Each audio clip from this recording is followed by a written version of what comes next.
Let's now consider the two-dimensional wave equation. Two-dimensional wave equation, it models vibrating membrane, for example. Let us consider the motion of a stretching elastic membrane, such as a drum head. This is a two-dimensional analog of a vibrating string problem. We will make the following assumption.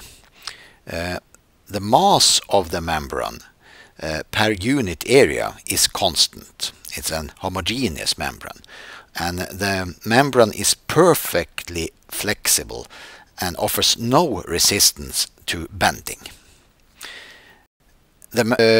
We also assume that the membrane is stretched, like we see in this figure, and then fixed along its entire boundary in the XY plane. So this is the X direction and this is the Y direction. The tension per unit length, which we often called capital T, caused by the stretching the membrane, is the same at all points and in all directions, and does not change during motion. That's important assumption. Moreover, we assume that the deflection of this membrane, which is the deflection in the Z direction, is during the motion is small compared to the size of the membrane. So that's also an important assumption. And all angles of inclination are small. So the boundary in this case is a circle. It can be a drum head, this membrane, but it's also possible to use other boundaries. It could be, for example, a square or a rectangle. Let us now show you some animations. If we have some initial displacement and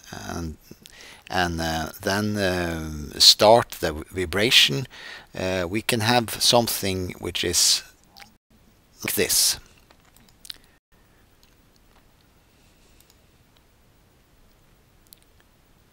So this is illustration of the vibration. Here is another illustration of another type of vibration where the initial deflection is different, or the initial velocity is different.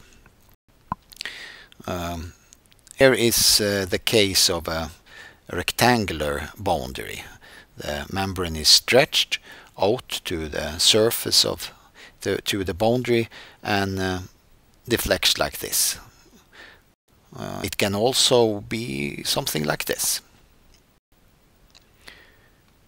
So in next videos we are going to solve the two-dimensional wave equation, especially for the case of rectangles and circles.